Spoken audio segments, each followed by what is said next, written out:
It can be a Lahoristan, it can be a Karachistan, Hindustan, whatever it is, okay. but it will never be a Pakistan. This is the current state of economy of Pakistan. Understood.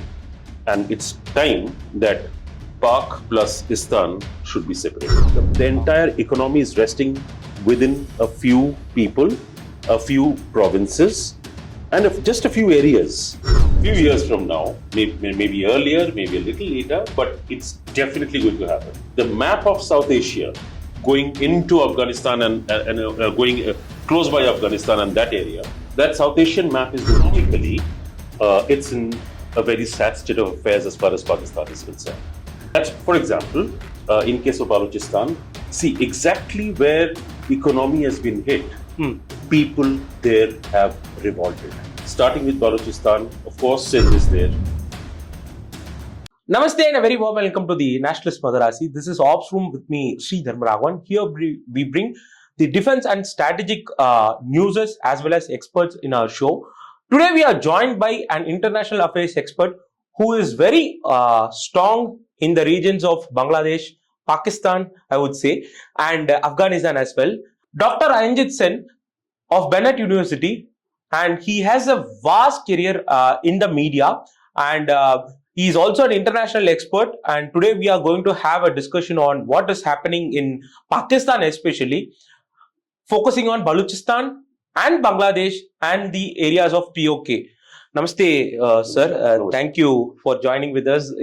We have discussed a lot of things in offline, and I think this is one such formal discussion where we are joining together. Thank you so much, Ayanjit sir, for joining with us. Thank you very much for inviting me. Yes, sir. Sir, from your point of view, you have observed Pakistan much closer as a person, I can say, and Bangladesh much closer. We'll deal with Bangladesh in the later part of our podcast. I would like to start with what's happening in Pakistan, because the turmoil which we made, we'll deal with the Operation Sindoor. We'll discuss the Operation Sindoor in detail as well. But before that, what is internally happening in Pakistan?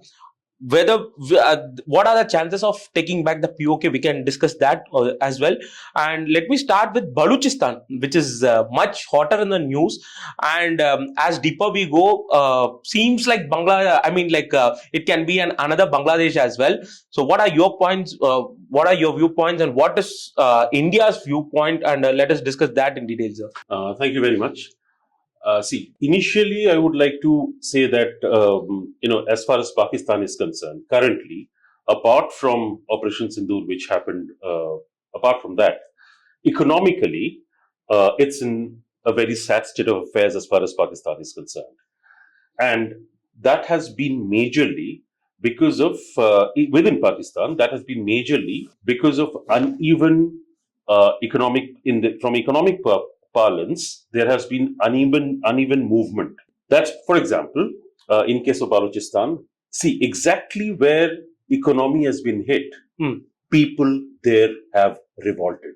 Starting with Balochistan, of course, Sindh is there. So now, as far as Balochistan is concerned, I think, see, history takes back a long way. And from that perspective, if we see, and it's from, you have Iran as the border, you have Afghanistan as a border from their perspective, but it has the highest in terms of the largest landscape within Pakistan, number one, and number two, it's giving out a huge amount of natural resources in terms of minerals. So it's paying Pakistan the best. What is it getting back in return? Nothing. So the Baloch people are deprived of development. That's one of the primary reasons why the BLA, that is the Baloch Liberation Army, is now in the forefront. And they have already said that, look, we are independent. The UN is yet to, of course, say yes to it. But from a typical, if you take it from an international perspective, Balochistan may just become another Bangladesh. You have to see one more aspect out here, that is China. Now, because of the China BRI, the Belt and Road Initiative, which is crossing over. And remember that the port, Gwadar port. So Gwadar is also in Balochistan. So that's one of the main, pushing out into the Persian Sea. So from that perspective, Arabian Sea. From that perspective, if we see, then one thing is very clear, that China would definitely have always taken Pakistan's side as far as this particular movement against Pakistani administration is concerned by the Baloch. Reason? Because they know that if Pakistan listens to them, I mean the Pakistani administration listens to China, which they have always, then it would be some way or the other, you have to quell those protests, quell the movement of the Baloch people. I don't think that will be a success. It's up and down, moving up and down as we go ahead. But one important aspect is, in case of the Baloch people, remember, they are also being helped, quote unquote, helped from different sides. Not many of them are going to come out in the open and say, oh, we helped the Baloch people. But they are getting the help, and they rightfully deserve so. One more aspect is, in terms of the Baloch, it's not about just Baloch. Now, coming to Sindh also, the same thing. The Sindh province, again, has been, it has never been in the hearsay. Wherever you talk about Sindh, it's just Sindh, nothing else, but no development as such. So these are the two places where development hasn't seen the light of the day. Okay. As far as Pakistan is concerned. Okay. So protests are... So only Punjab is developed in Pakistan. The Punjab province of the Pakistan is only developed as of over there. You have Lahore and you have... Because they're all in the... And remember one more thing. You have the... In case of Baloch, they are the Sunnis. And Pakistan is ruled by the Shia community. Okay. So from that perspective also, it's always... It's deeper wrenched in history. But in a way, from a natural geopolitical situation currently, people may say different things. But I can at least tell you one thing for sure. May not be tomorrow, may not be day after. But in the times to come, both Balochistan and the Sindh province are going to be independent countries. And it will be a matter of time before Pakistan gets divided. There will be no Pakistan. Okay. It may be a Punjab ruled, okay. It can be a Lahoristan, it can be a Karachistan, Hindustan, whatever it is, okay. But it will never be a Pakistan. Okay. And this, people may laugh it off, what I'm saying, but this is going to be a reality, because see, in case of from a foreign perspective, if you see, that parlance gives you some textbookish knowledge, which is absolutely important. But at the same time, when you are there at the spot, inside, it tells a different story. So within Pakistan, there is already people who are really angry against the administration. And it's not just military, ISI, or it is generally about the people itself? No, it's the people of Pakistan. Okay. Now, who are against the administration, of course, because they're saying, what's happening? We are now Indus, the water thing has already stopped. So it's hitting on their economy in a bad way. Apart from that also, anyway, the economy was in a downturn. It was not doing anything. I mean, it was not fetching a proper 2 square meals for the Pakistanis. Okay. Especially, I'm not talking about the rich people or people in the cities, but if you go down to the real villages of Pakistan today, you would rarely hear of it anywhere.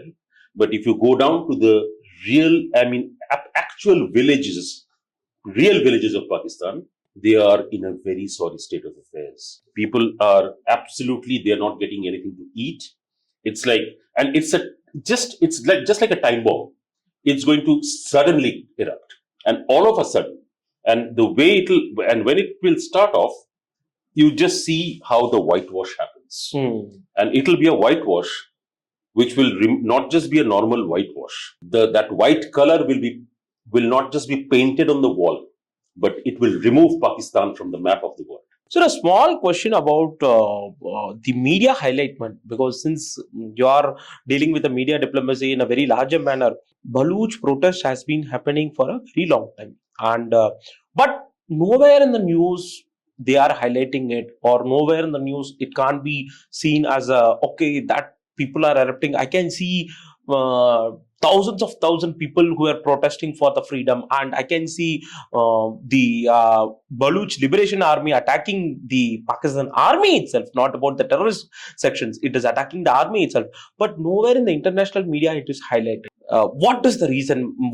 Why Baloch is blacklisted by the international media? Very good question. I would say, look, there are two aspects to it. All these kind of operations that the Baloch Liberation Army is taking over, doing right now in terms of the guerrilla warfare type. Unless and until, because see, from an international media point of view, they are going to look at it more from, I mean, part of the international media, I would definitely say, is in a way, they support Pakistan. They have traditionally have been supporting Pakistan. A part of it.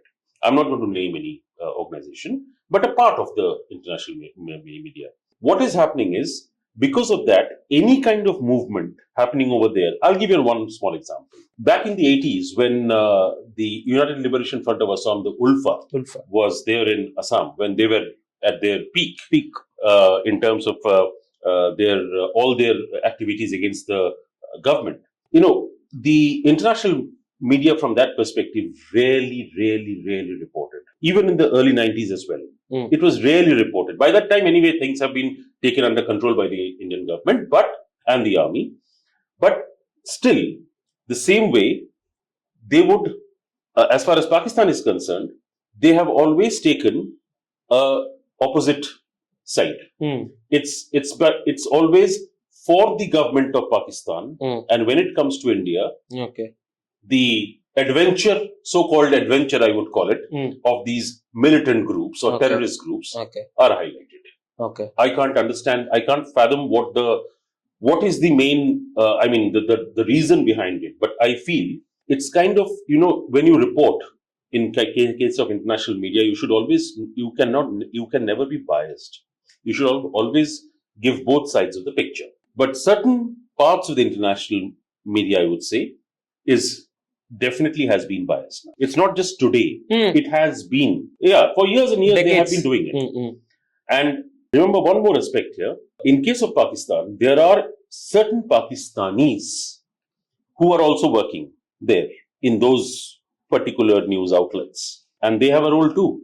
They are playing their role very effectively to the extent that they are trying to push their agenda into their stories. I think, but what has happened is because of the onset of social media and now the YouTube channels and everything else coming out, they have fallen into a problem, because now the reality is coming out in different through different modes. So you can't hide it more. So it's a question of it was just a question of hide and seek. Now they can't hide it. It's out in the open. So because of that, I think, but Pakistan, definitely these Pakistanis have always, I would say, they have tried to make it in a way whereby, in case of this Operation Sindoor, what happened? The Pakistanis suddenly took the international media into the POK area and said, look, this is how the Indians have attacked. This is what has happened to the common people. Nothing had happened. It was all made up. It was a staged, the entire part of where the international media was taken was, in a way, they took a full good few hours to entirely stage the entire thing, as to even telling the people what to say when they are asked a question. So this is how the Pakistanis do it. One thing is there. It's wrong, no doubt. But one thing is there that I think, you have to, certain things need to be staged sometimes. I'm not talking from Pakistan point of view. I'm saying from our point of view also. Because it's not about copying, but it's about the fact that I think we should be aggressive rather than defensive. It's good to, think back, analyze, and then take action. But sometimes certain circumstances demand quicker responses. From that perspective, I would say that I think there is a prospect, or at least there is a lot of ground which can be covered as far as immediate way of how you deal with the media, especially the international media. That needs to be a little bit more on a little proactive manner, rather than, I'm not saying it's been done badly or anything. I'm just saying that narrative war. The narrative war that is going on, exactly. The narrative war, you have to sometimes take a proactive approach. Okay. It's not about, for example, it's not about us. Say, for example, you are the official person handling a certain part of the entire narrative. Now, unless you give the go-ahead, the others will not say a yes to it, right? But here, I think some changes need to be done, because you have to act exactly like it's a breaking news from that perspective. Okay. Where you can't hold it back. There's certain things which cannot be held back. I think Okay, that's got it. We will discuss about that in later. And what are the international pressures like for Pakistan, especially when it is coming to Balochistan? Because, as you mentioned, one half of the border is managed by Iran, and then Upar, the border is managed by. I mean, it is bordered with Afghanistan. We all know that now Taliban is also giving some kind of pressures to the Pakistan. What kind of neighborhood pressures it has? Like when it comes to Balochistan, as you mentioned, region is of minerals, region is of so and so. People are very poor, and people need some development over there. What will be the international role of these countries and the role of India? Because that is the main part which we are going to deal about. 1971 war happened, and there was huge protest like this. And I think last time when if I'm not wrong, somebody told that a general has been posted to some, he has been given some postings, appraisals. So he has been then Bangladesh was formed. So now history repeats. So I think most of, in my generation, most of the people doesn't know about 1971. We have not seen it actually. What we are seeing is Uri or like Balakot or Operation Sindoor. For that extent, when Kargil happened, we were 3 or 4 years old. So that is a kind of extent what we have seen actually. What can we compare this to 1971? Because your and Bangladesh is your homegrown expertise, and can we compare this situation to 1971, or we have an added advantage to it? See, the situation during in the year 1971, preceding, of course, previous to that as well, when the entire movement was, being done. Because remember, 1971, the seeds of 1971 were sown back in the 1950s, 60s, when the language movement started. Because Pakistan, because this was, for example, Pakistan, Urdu was the main language. Now, in case of Bangladesh, when it was known as as part of Pakistan, Bangla was the main language. So it was the language, in a way, which created the first major rift between Bangladesh and Pakistan. Now, 1971, at around that time, of course, India gave a great, was one of the main pillars behind the formation and giving Bangladeshis their due independence and helping them rather. But here, now, the situation is a little different, because it's not just India. It's not just about India giving its support. If India is giving its support, it's not just about India, which may give its support. They will have some support coming in from Afghanistan. And remember, people may not realize, but Iran, with whatever ties it may talk about in Pakistan, in some way or the other, certain groups or sections within that country is also supporting these guys, the Balochs. So there are, I mean, in a way, they're in an advantageous position right now. All that is required is, I think, if one country acknowledges, okay, now we take, we give, we say that Balochistan is an independent country, but you can't do that now in that respect, because it has to really break away from Pakistan. The same way, for example, the Sindh province, which can now be called as Sindhu land, mind you. And even in the history in Balochistan, a part of Balochistan was ruled by a Hindu ruler long back. Okay. And anyway, it's just history I'm saying. But now, if we take it, I'm not getting India into it or something, but I'm just saying that Balochistan as it is, Sindh province as it is, from that perspective, they are giving to Pakistan the best. What they're getting back is in return is nil, zero.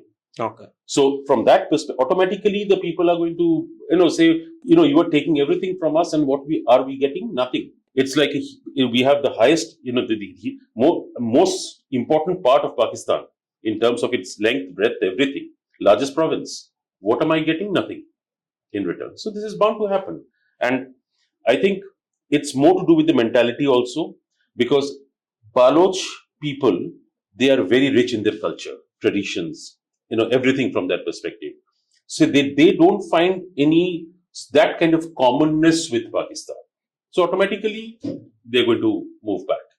That's but normal. So from that perspective, I think I would say that as far as Balochistan is concerned, it's just a matter of time. It'll happen one fine day, and I don't know when that day would be, but that day would definitely be coming, because at the end of the day, what hits you the most is not a bullet. What hits you the most is when you don't get your daily bread and butter. What is China going to do, by the way? Because China is heavily invested in the whole region of Pakistan, as it does in many other countries as well. Sri Lanka, Bangladesh, we can so Myanmar, and we can go on. And what will be the implications of China, especially when it comes to Balochistan? Whether will it be ready to lose a larger part where which has also invested? I think CPEC is also crossing through Balochistan. So, what will be the impact of China, and what will be the stance of China if, in case like these kinds of things are happening? What will be the stance of China? I think China is the only Concerned. I think China is concerned very much, no doubt. But they are at the same time they are supporting Pakistan at the moment. Okay. They're saying that, look, we are with you. You can quell the protests that are taking place, and we are with you by your side. Not because it's a friendly country, but because they have their assets there. So They have to invested a protect lot. those assets. But I'm telling you one thing, mark my words today, there may be a time when the needle is going to go in a different direction, and suddenly you might find China saying to Balochistan, okay, we are with you. Bhar mein jaye Pakistan. Okay. Let them go to hell. Let Pakistan go to hell. They may say, you never know, because For them, it is all for about them business. it's they know only one thing, and that's money. Business. Okay. Business, money. Okay. So through business, through the when you can rule a country through its economy, it's much better than a physical rule on a land, because nobody can point a finger at you saying that, look, you have occupied our land. But if need be, if tomorrow China says to Pakistan, okay, I need this from your country, they may not be able to say a no, because of whatever they have taken from China. After that, they are not in a position to say no. And that's apart from the military stuff that they have received. I'm not going into that, but economically, the favor that they have received, that is something which, in a way, it's a de facto way of ruling. Okay. And that's China, what is all about. Understood. During Operation Sindoor, there came a letter so that we'll be acting an army to your western end. So that you attack from that side, we'll attack from this side. And India doesn't reacted much towards that letter, or something. It didn't give a positive response as well. But India didn't recognize BLA as a terrorist group in the global level, and India seems to be pushing for a newer nation in that side. I think Ajit Doval also mentioned about something. Okay, if you do one more Mumbai or one more 2611, you'll lose Balochistan, something like that. What indirect role India is playing? Because we see there are some direct roles which is playing. There are some unknown gunmen who do some works as well. And what indirect role India is playing, and how indirectly it is pushing for the creation of Balochistan in that region? It's a very valid question, but I may not be the right person to answer that. Okay. But one thing I can say for sure, that as far as Balochistan is concerned, India is definitely watching it, no doubt, and watching very closely what's happening over there, because entire Pakistan right now is in complete disarray. It's not about a Shahid Afridi going, in his car in the streets, open with Announcement. an announcement that we have won the war and Okay. India, whatever. Because that's complete. In a way, it's not just a way of coming out with something where you have lost everything and you have nowhere to go. Today, you see, as far as Pakistan, the major people, the rich people, so to say, they have shifted bases to different parts of the world, because they know the future does not lie in Pakistan. So anyway, the economy is going down below, and the curve is going to go further. And I'm sure, without fail, I can say this, that maybe, a few years from now, maybe earlier, maybe a little later, but it's definitely going to happen. The map of South Asia going into Afghanistan and going close by Afghanistan and that area, that South Asian map is going to change because it's going to change in different ways. And I'm sure it's going to change primarily because of the way Pakistan is going now. Yes, sir. Very well said. And now let us come to POK. One such important uh, factor, place. Even PM Modi, while addressing the nation, told that if it is going to be any talks with Pakistan, it is going to be on terror and the POK. So it is not about. It is very clear that we are not going to have any trade or any formal kind of relationship, or nor we are going to leave any buses to Lahore and something like that. So POK strategically is a very important point which has been made by some politicians, and some historical blunders have been made in the past. What are the ways to take back POK? Because that is going to be a very important thing in the historical context of India and politically as well. Because the government themselves said that, okay, in their election manifesto, right from 2014, they are saying that we are going to take back POK or POJK. So, what are your aspects? What will be the international implications? What will be the challenges we have on taking back of POK? Well, the challenge is definitely going to come. Some of the countries, which, of course, as I said right at the start, is going to favor Pakistan from that perspective. They have been always doing that.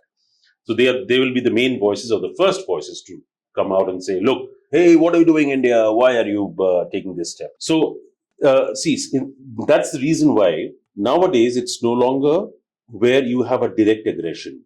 There are different other ways to play around. At the end of the day, the ball needs to go inside that goal post to score the goal. How, from where you're going to hit it, whether it's from the midfield or from 5 meters away from the goal post, is a different ball game altogether. I'm not going to go into that. But at the end of it, within POK also, there is terrible unrest going on, which is now undercover because Pakistanis have completely, in a way, overshadowed that. They're not letting that come out in the open, but it is the truth because I have seen POK from the closest possible range since I've been there.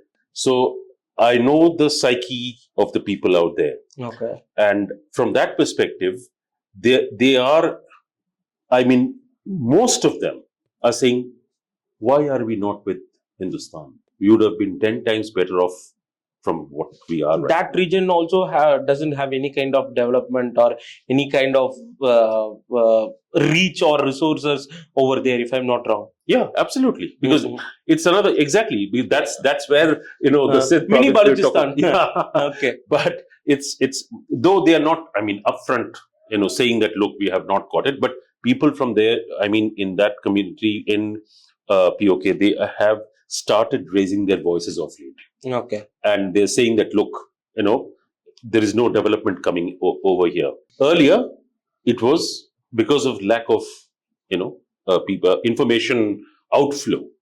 It used to be dubbed down by Pakistan. Till now also, they're trying to do the same thing. But when I've chatted with the locals years and years back, but when I chatted with the locals, they said we would have been 100 times happier had we been with India, because at the end of the day, that's where by which we would have progressed the most as far as being with India is concerned. These guys have forcibly, that is Pakistan has forcibly kept them within their reach. That's something which they have been saying. I think during Operation Sindoor, US came out of the syllabus, like putting whatever we can say, putting a no ball or yorker, we can decide up to the person who is handling it. But when it comes to POK, whether the US will be silent on that or whether the US will call for the same thing as the ceasefire which they did for Operation Sindoor, what is going to be the role of US? Because I think Russia is on our side. Like, I think most of the countries like Germany, France, they are into our side. Maybe the UK would like to play a mediator role, but not openly as US did for the Operation Sindoor. Like, what are the international pressures will we have? Like, as I said, will it mainly come from US? Do you think that it's not just from US, but it will also be coming from some parts of Europe as well? Okay. But I won't call that pressure, because nobody can give pressure to India in that sense of the term. It's just that they will raise their voice. Okay. But as far as US is concerned, I think we should go back to the class 2, standard 2 book of moral science. Okay. And I think the moral science textbook now applies to the United States more so of what happened during the Operation Sindoor. So I think that's something which, I mean, is very important. They should read the moral science book very well again as to how to keep, if you have committed, then remain committed. Things like that. I'm not going to go further on that. But generally speaking, we have seen operations. In fact, Sindoor has showed us quite a bit to do with the real faces of Forces. I mean, people, you have seen Turkey coming out, Azerbaijan, of course. Okay. And in a way where when during the COVID times, Turkey was given, as part of, India sent its medicines and everything over there. And what's the return that you give? You give the return through your drones to Pakistan to land in India. If that's the case, then, I think we need to also reassess our, not relationships, but our equation. Relationships are a different ball game, but our equation should be, I believe, should be reassessed very closely. I'm not saying anything is wrong or right. I'm not talking from that perspective, but reassessment is required on a periodical basis, because that will give us a very clear understanding of not just where we stand, but who are with us in reality. People can say something. I may say today, okay, this is looking very good. Tomorrow I may say it was looking good during the light, but if the light is not there, it may not be looking good. That's not. So from that perspective, as far as international, or I wouldn't say quote unquote pressure, it will not be called a pressure. Okay. Just be a kind of saying that, look, please don't do this, and all those narratives are going to come out from those countries, a few countries. I don't think it'll be an aggression in that sense of the term. I believe it will be a self-made thing coming in from the people of POK. I would like to quickly finish it with one or two questions. One is, there are internal reports and the reports coming in that the terrorist groups have been attacking the Pakistan army as well. Some Taliban or something, or whatever groups, and pressure is coming from Baloch side as well. And what it is going to be for the Pakistan, as you said, Balochistan they have announced themselves as independent, and since you have mentioned only Punjab is like flourishing, and what it is going to be if the terrorist force or the pressure comes from all three ends: Taliban, Balochistan, India, and from the internal enemies of internally from the terrorist groups of Pakistan. What it is going to be for all these people, Azim Munir or be it Shahbaz Sharif, what it is going to be? First of all, people who are moving against Pakistan, the groups, I won't call them terrorists. I would call them freedom fighters. So I would say freedom fighters, they want freedom from Pakistan, so they are freedom fighters. US will, or not just, no, I'm not US, but there are certain sections of the international community which will say that, look, those are terrorists. They are not. I call them freedom fighters. But anyway, now coming back to your question, in terms of Balochistan, of course, some help, say, from Afghanistan, some help from other forces, unknown forces, and of course, a support, some kind of a moral support, and as of now. But India has not cleared its vision at the moment, so I'm not going to comment anything from that perspective. But one thing is certain, that the cultural ethos of Balochistan from that perspective, even Sindh for that matter, both of them anyway very clearly signifies one bottom line. The bottom line that comes out of both their movements is that, hey, Pakistan, remain Pakistan, or whatever stan you want to remain as. We should be independent countries of Balochistan, and we should be independent country of Sindh province. As I said before, Sindhustan was, I think, another Sindhustan needs to be created, because I'm sure the Sindh province, the people over there would definitely be more than eager to have something of their own. Okay. And this is not because It's not because of a hatred for Pakistan that I'm talking this. I'm saying this primarily because development has not reached within their country where it should have been, because they have been money baiters right from the start. They've always started, it's all the entire economy is resting within a few people, a few provinces, and just a few areas. So if you go to the far-flung area especially, I gave you an example. I had been to one of the most remote villages in the Pakistan side. Okay. Any special areas? Sindhu or Balochistan or POK? Any special areas like this? Close to POK. Okay. And there I can say that when I was just generally chatting with those people, they said that, look, we're trying our hard to make to meet both our ends. If we take something in the morning for lunch or breakfast or something like that, we're not sure whether we'll be able to eat in the evening. Okay. So this is the current state of economy of Pakistan. Understood. And it's time that Pak plus Istan should be separated. Okay. All right. So we will wait for a longer time, like what is going to happen with the Pak plus Istan, whether it is going to be Balochistan, Sindhustan, and Punjab separately, or whatever, how many nations it is going to break up. Let's wait and watch. Thank you so much, sir, for your wonderful podcast with us. I ask you for a regular interaction, because your knowledge should be known to the people as well, and your expertise in the geopolitics should be known to our viewers as well. Thank you so much for joining us. Thank you very much.